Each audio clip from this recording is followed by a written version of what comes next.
I really felt like instead of getting answers and getting help with some of my questions, I got rejected in so much as even the college president calling me out in one of the classes and basically saying, if you just, if you still have questions this late in the game, you just don't get it.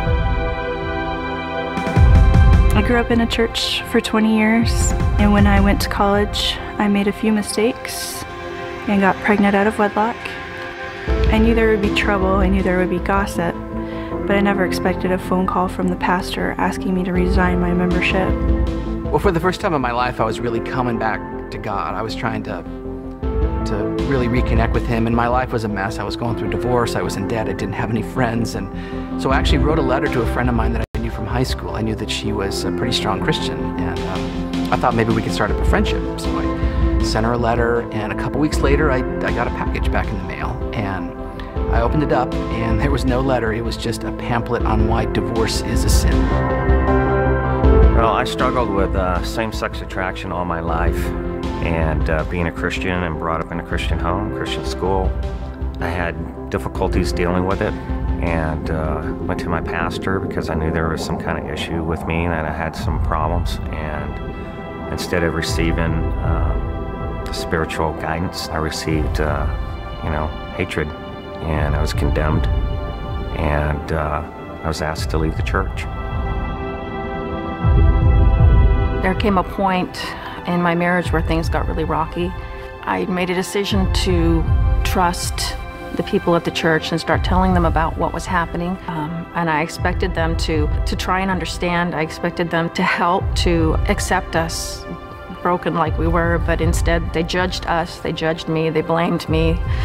It was definitely not okay to not be okay. I was 5 years old. I was going to Sunday school, and I seen a statue of Jesus, and I knew my grandmother would really like it, so I took it from the church and gave it to my grandmother. The next Sunday, whenever I went back to church, the preacher took me aside and told me I was going to go to hell for stealing.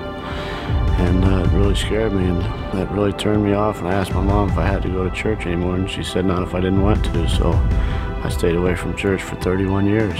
And I pretty much went to hell for the next 31 years. It made me feel rejected. I was totally crushed. To this day, it affects my family. What good did that do anybody? God forgave me, but the church couldn't. I wish He would have treated me like a brother instead of a piece of garbage. We need to be examples and not tell people what they have to do and what they should do, but just show them what we do.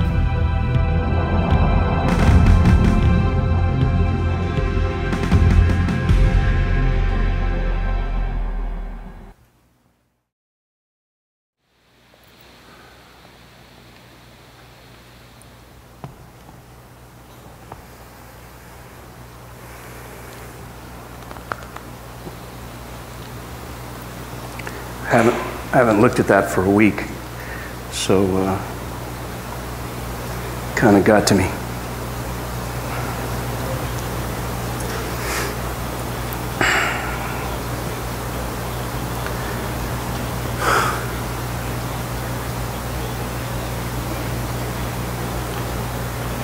What we're trying to do here is so critical, and you're a part of it. You're a part of what is an actual miracle that's going on here. You know, I would rather be a pastor of this church than the huge, pretty big church that called me and talked to me before I decided to come here. Why? Partially because my daughter Rachel said, they're going to love you there. Here. You'll do better there, Dad. That was part of it. Part of it was, I was told in no uncertain terms, we want to change. We want to reach people. We really do. And while most people really didn't, quite frankly, they wanted things to remain more the same, God knew in calling me here that we would become what we are today. A church that's a safe place to land. A church where we are going to talk about those things, because I could tell you stories about people and line them up just like that. And I'm one of them. I told you, I got drug around the church by my ear because I was not a well-behaved kid. You're not surprised, are you? And I was in trouble all the time at church. It's like, how in the world, I didn't care about going to church. And the judging. You see, the early church didn't judge at all. You have to understand that. The early church was not at all like what we just saw depicted on the screen there. The early church had a very simple faith. They looked at a man who was a man God, who had risen from the dead, and either they had seen him walking around, or they knew somebody they trusted that had seen him walking around, and so they had a resurrection faith.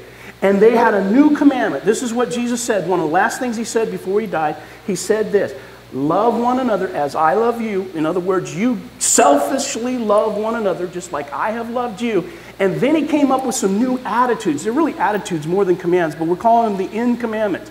They're more perspectives. They're more outlooks on life. And as I've been searching through these things and looking at them, it's amazing to me how freeing they can be, but it's also amazing because, there was no way, it would be absolutely impossible to have these attitudes that we've been talking about if the resurrection hadn't taken place, because that resurrection power gives you the power as a believer and as a follower of Christ. It gives you the power in order to be able to have these kinds of new perspective and new attitude. And how in the world, in our culture, did we get to the point where we have depicted that? That is what you saw on the screen. That is what the world thinks of us, and obviously we own some of that. We have to own some of that. I own some of that. There was times when I used to do some little bit heavier kind of stuff, and because it does. You can do things with the guilt and the shame. But see, if Jesus is who he says he is and he do what he promised to do, then we have to take some of these thou shalt not fear, for example, and say, okay, God is God. He's got me in his hands. I don't need to fear. And we shouldn't doubt. We talked about that also. Don't doubt. You say, God, all you got to believe is he died and rose again. If you hang on to that, you believe that with all your heart, okay, then quit doubting. Sin not. Now that's another one that's kind of difficult, but the fact of the matter is, God through you can help you live not a sinless life, but can help you live away from sin. But today's end commandment is one of the most popular ones with those who are not followers of Christ, those who are people who don't pursue a relationship with God. This commandment that we're looking at today, we are most often accused of not living up to, that we would violate this particular commandment. It's in Matthew chapter 7. Check it out. Now, as you're turning there in Matthew chapter 7, getting it on your screen or pulling out the Bible from underneath the chair there, Matthew 7:1, these are all the words of Jesus, okay? This is, to me, it doesn't make any difference. They're all from God, but...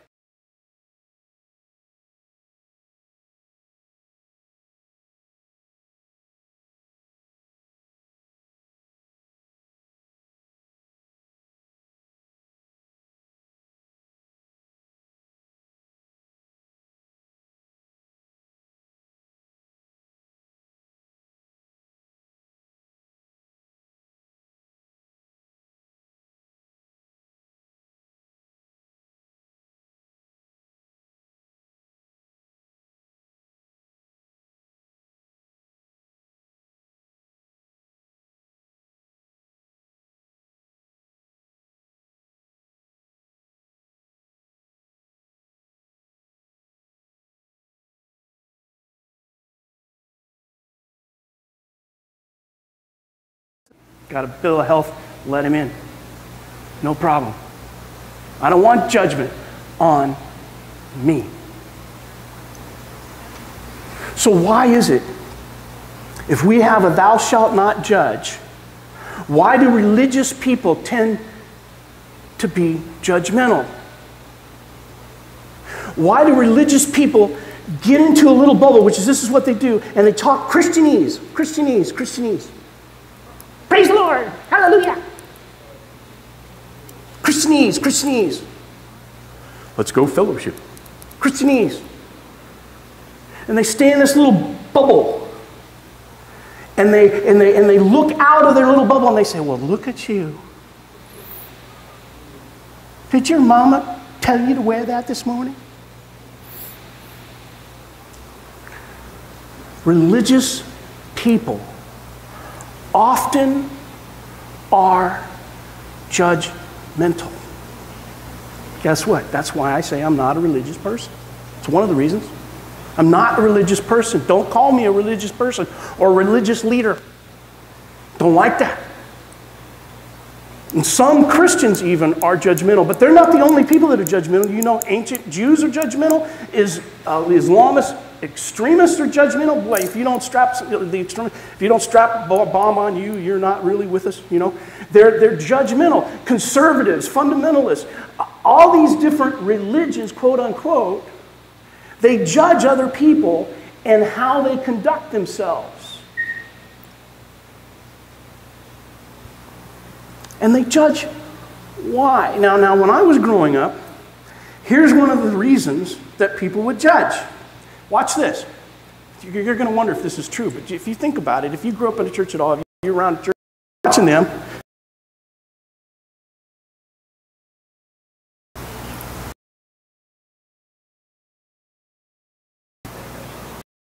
this actually some fun.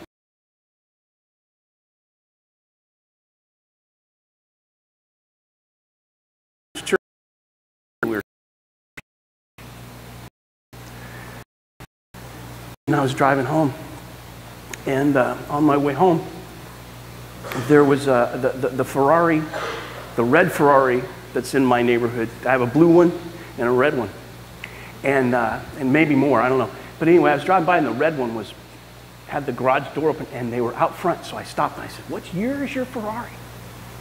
I said, "Oh, it's a '91. You want to come see it?" "Oh, yeah. Rather look at that than a lot of things." So I'm going in there, I'm looking at this, it's beautiful. Oh, spotless, perfect. Come to find out, Tom used to race Formula 4 cars. And he had to take me in and show me his incredible bragging room. It was beautiful. We got Ferrari hats, and he showed me the car that he wrecked, you know, and all this. It was amazing. I was having such a good time. And they said, "So what do you do?"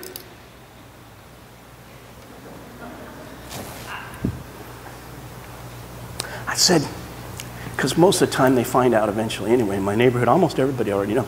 I'm a pastor. They literally, both of them kind of stepped back. And she said, well, I'm Episcopalian, as if that was going to be a problem, you know. And she said, well, what religion are you? And I said, Southern Baptist. And she said, 2 steps back. She said, my brother is an Episcopalian priest. I said, cool. She thought maybe I'd say something about that. You know, okay.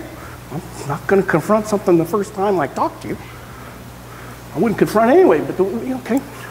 And she told me, he told me, that the only thing worse than marrying my husband, who's a Catholic,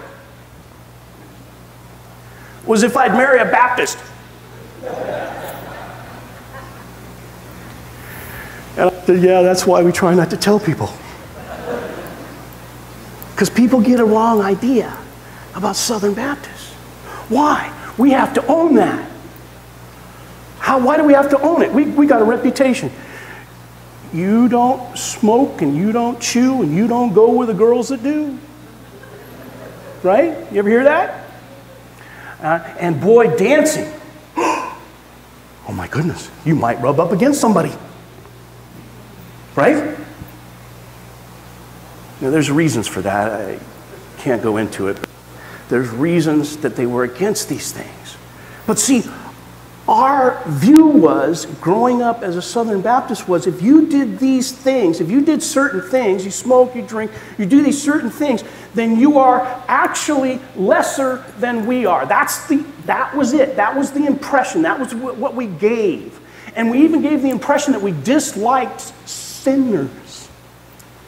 Which is totally contrary to who Jesus is. Jesus came for so-called sinners, okay?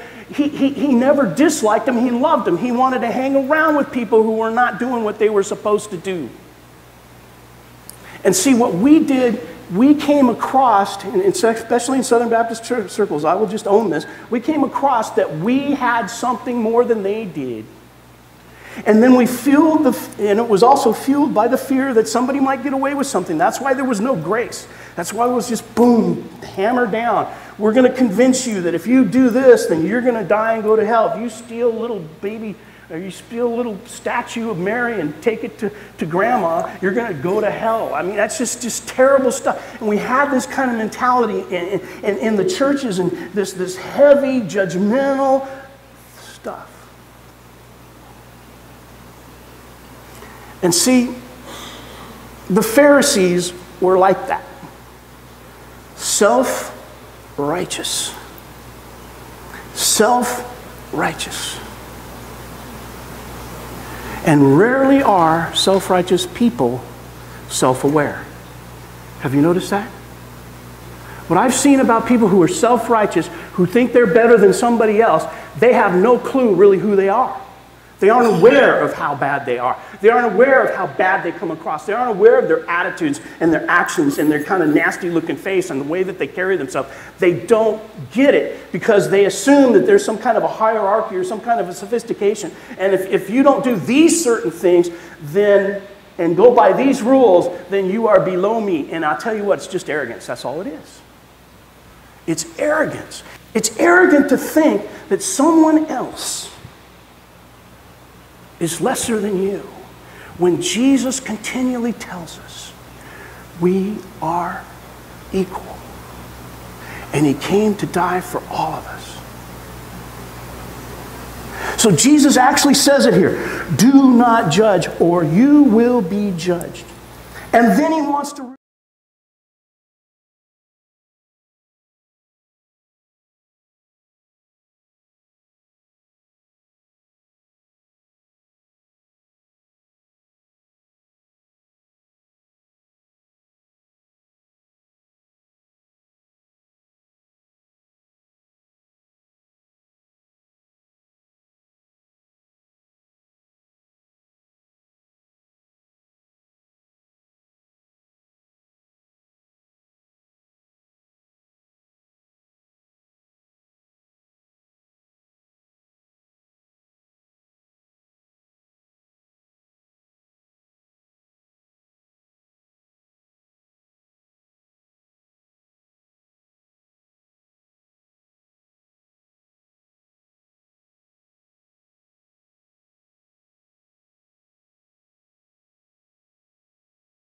because now he's going to talk to us about, and I'll say, well, look, Pastor, read through the whole thing. They're judging the brother. They're judging their brother. Okay, then Jesus lied. He doesn't want us not to judge. No, they're not. They're not judging the brother. What he's saying is, when you go to talk to somebody about their issue that they have, first of all, they're your brother. You know them. Okay? Don't run around and go grab somebody and say, well, why are you doing that? You don't know them. You don't do that. Go to your brother, he says. They got a little something in their eyeball, right? And here's what I want you to do. I want you to make sure you realize how big a mess your life is before you say a word to them. Before you ever say to them, hey, you should be careful. You should have a Me Too attitude. Remember that? The Me Too attitude? Me too. Me too. You should have a Me Too attitude. You go to them with a Me Too attitude, and here's how it should go. How can you say to your brother,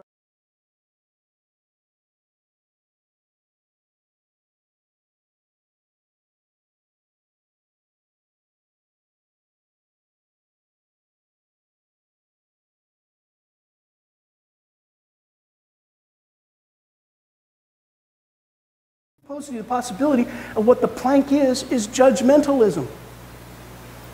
Take the judgment out. Now try and help them. See, we've looked at it as all these sins that we've done as a plank. Well, no. He's in the context of this whole passage. He's saying, do not judge. So here's what I want you to do. Take the judgment plank, toss it away, and now talk in love with your brother. See, it's not judging someone when you go to them without a judgmental heart and you go to them in love. And that's what love is all about. You check first your heart, then you can go help your brother with something, and that is what loving one another is.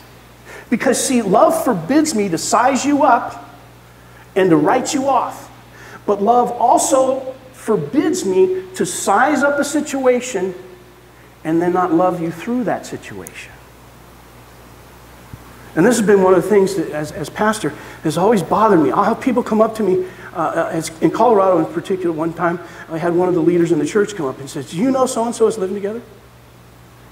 I said, yeah, I know that. Well, aren't you going to say something to me? I said, well, I'm thinking, well, what? They're just coming to church. Well, aren't you going to say something to them? I said, well,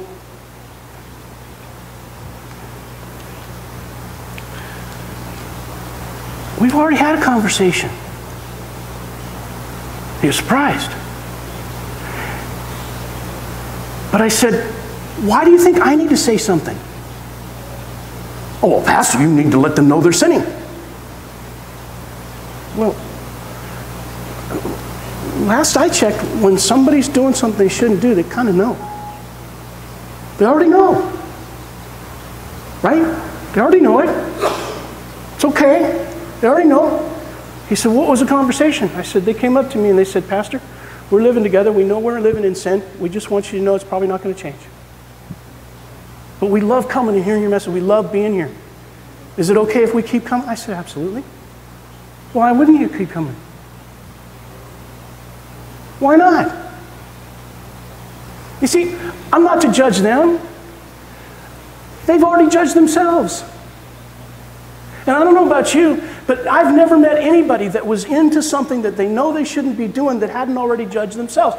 But why do they keep doing it? Because they don't have the strength to overcome that yet. And that's okay. That's between them and the Lord. And when God gives them the strength to overcome them, as we love and have a safe place to land and as a safe place to be, it is as God reveals to them that things are better off done the way He wants them done. And finally people start to wake up to that and go, yeah, that makes sense. I'm going to have a better life if I do it the way God wants me. I haven't done too well so far. I want Jesus to take over, and now it'll be better. Right? Right? Somebody's getting it. Thank you. Yeah.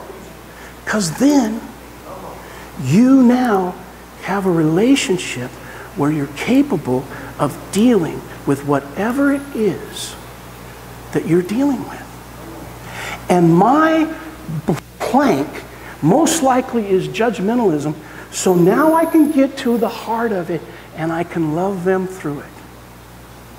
That is what Jesus is all about. And see, I don't want to judge anybody because I got too much of a Me Too syndrome.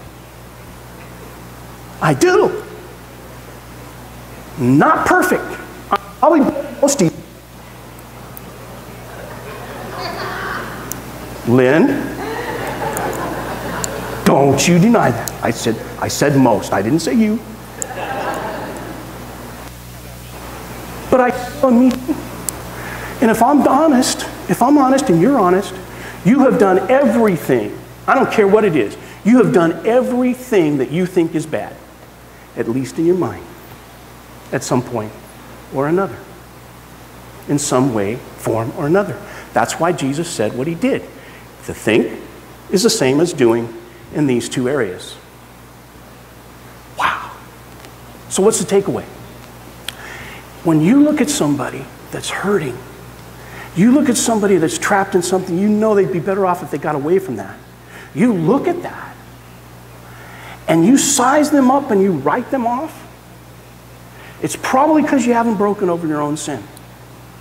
Now, I've said this on occasion, especially with other pastors, because I'll hear it at these conferences. Somebody will inevitably stand up And they'll say something when I go to a pastor's meeting or a conference or Southern Baptist thing or whatever. Somebody will inevitably stand up and say, you know why we're not reaching the people in our culture? Because our church is full of sin. I'm like, really? Wow, that's a new development? That just started happening in recent weeks? No. Here's what I propose. I propose that a lot of churches that are doing nothing for Jesus and reaching people haven't sinned enough. Because their heart isn't broken over the things that they did, so that when somebody who's doing something that they didn't do, that they think they can judge, they look at them with a broken heart rather than a judgmental spirit. I have too big a Me Too syndrome in order for me to judge someone else. That's why this church is going to continue to be a church where people who don't go to church love to attend, because we are not going to allow judgmental attitudes and putting this arrogant thing up above everybody else. We can't do that. And if you can take the plank out of your eye, which is judgmentalism, that's what I believe this context is. If you ask me, the plank isn't all these sins that we all mess up with. The plank is judging. And for me, it's like, wow, that makes sense now. Because it looked like you would judge them. But he's not saying it. He's saying the plank that keeps you from doing what I want you to do in their life is the judgmental attitude. And then you can share in love with a friend. You can share in love, hey, if you go that direction or continue to go that direction, I know from experience, or I know somebody else who did that from experience, that it's not going to be good for you. Can I help you come away from that? Can I help you? I want to come alongside you. Not in condemnation, but in love. So do you size people up and write them off? Do you size people up and walk away? Or have you been sized up and refused to listen? Have you heard a message and God spoke to your heart and said, man, my attitudes aren't right, my actions aren't right, I got the grumpy face, whatever it is that's going on. Have you ever been refused to listen to what God was trying to tell you about your heart? Do you need to repent? Do you need to turn away from that? Do you need to go away from it? See, we've got to remove the plank of judgmentalism before we can ever really help people. I'm overwhelmed with emotion when I see that video and know that that is common in the hearts of so many people. And what we talked about today, Jesus, I apologize for anything that I can about my attitudes in the past, or any church that I've served, or any church that I've been a part of. I beg you, God, to forgive us for not following your words and getting a reputation in this culture that we're judgmental. We've got that reputation because we've earned it. Help us at this place and this time not to be a people who judge other people, but to be a place where people who are struggling can safely land here and get to know who you really are. An all-knowing, loving, gracious God who came to forgive, never condemn. I pray it in Jesus' precious name. Amen.